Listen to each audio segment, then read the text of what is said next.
ultra-processed foods are bad. We know that. That's not earth-shattering.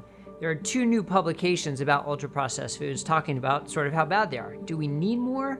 Well, we sort of do. These were kind of unique perspectives on it that goes beyond just my simple statement, ultra-processed foods are bad. So let's dive into this a little bit more so that we can really understand what the authors are trying to get at, and more importantly, the social implications for society or for individuals when it comes to ultra-processed foods. I'm Dr. Bradshaw, the medical director at DietDoctor.com.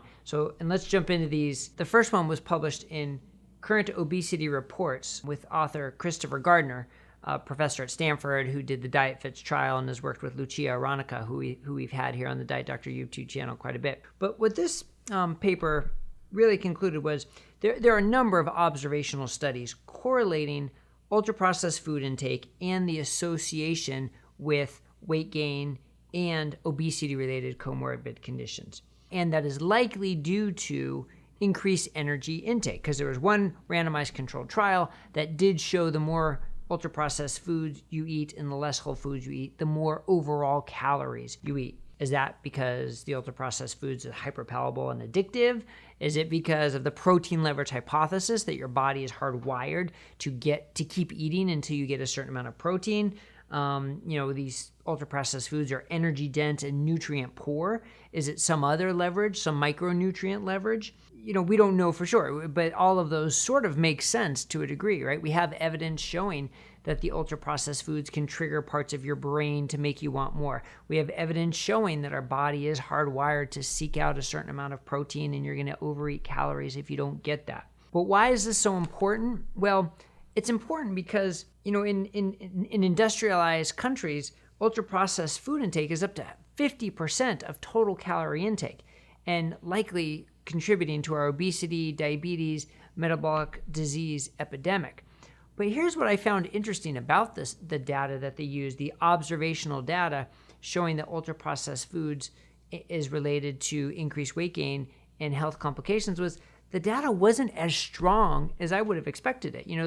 The hazard ratios were between kind of 1.3 and 1.8, so 1.8 is getting up there, but kind of in that 1.3, 1.5 range, which for food frequency questionnaires, nutritional epidemiology, is not the strongest data. So I guess the question is the data strong enough to take the next step for regulation? Now, from a practical standpoint, I would say absolutely, this should totally be regulated. And when we talk about regulations, what they brought up in the paper, is it about taxation? Is it about warning labels? Is it about limiting certain nutrients like the combinations of fat and sugar and calories? Is it about regulating the marketing? Or is it about reducing public access?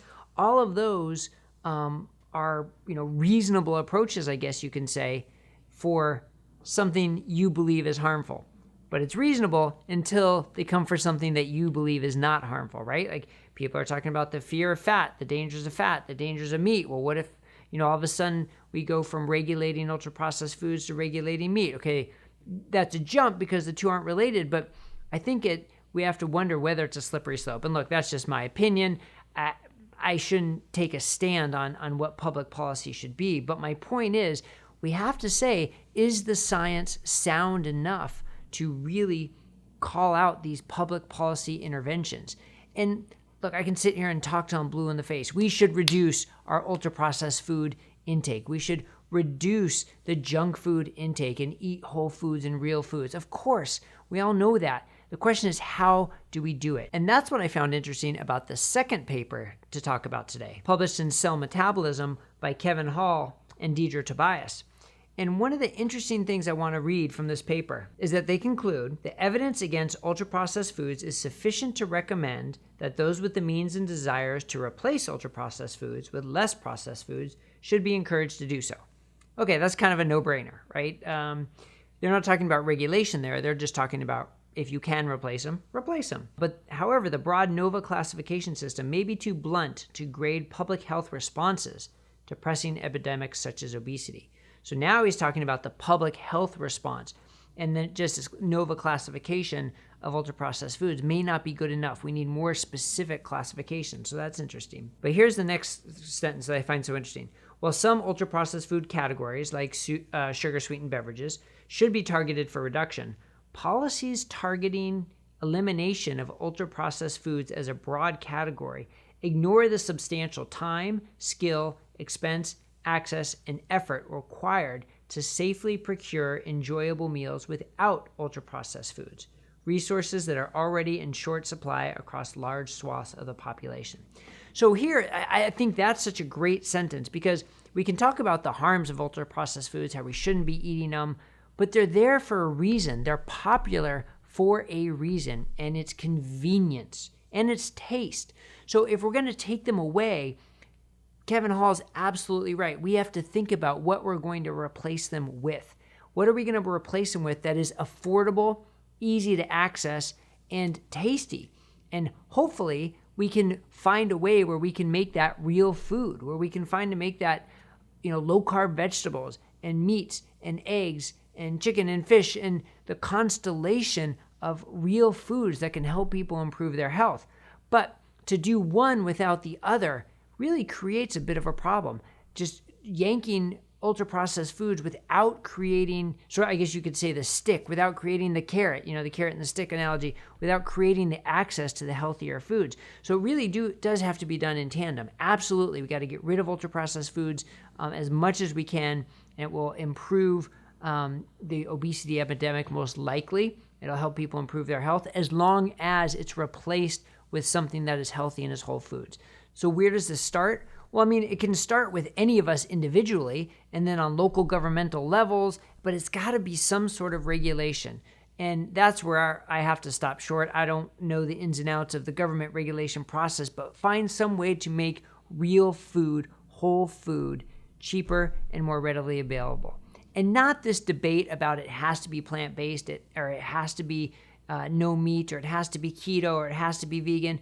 Just real foods. If we just focused on that and got out of these diet wars, but instead focused on if it comes from an animal, if it comes from a ground, if it's minimally processed, then it is good and we should promote it. That would do so much for promoting the health of society and preventing this epidemic of comorbid conditions of metabolic disease.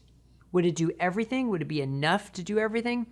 Probably not, right? It's probably going to take a little bit more than that, but it is a great first step. And then you have resources like ours here at Diet Doctor with the recipes, with the cooking tips, with the health information to try and give you all the information and tips you need on how to create that lifestyle using whole foods in a healthy, low-carb manner. And of course, low-carb doesn't have to be keto. It could be moderate low-carb, liberal low-carb, but not the 250, 300 grams of carbs where you have so much room to pack in these ultra-processed and refined carbs, but instead focus on the minimally processed food. So hopefully articles like this will start to move us in that direction. Just bringing to the forefront the importance, the dangers of ultra-processed foods, but being realistic about what the science says, and then being realistic about the practical implications. If you're going to withdraw something, you also have to promote the healthier version of it. So hats off to Chris Gardner and for Kevin Hall and their colleagues for putting out these papers. It's not the end-all be-all, right? There are many more layers to come, but I think it's a great start. And hopefully here at Diet Doctor, we can help you along your path to transition to a more whole foods diet, get rid of the ultra-processed stuff, and improve your health. So if this was helpful, please click the thumbs up and subscribe down below, and we'll see you here next time on Diet Doctor News on YouTube.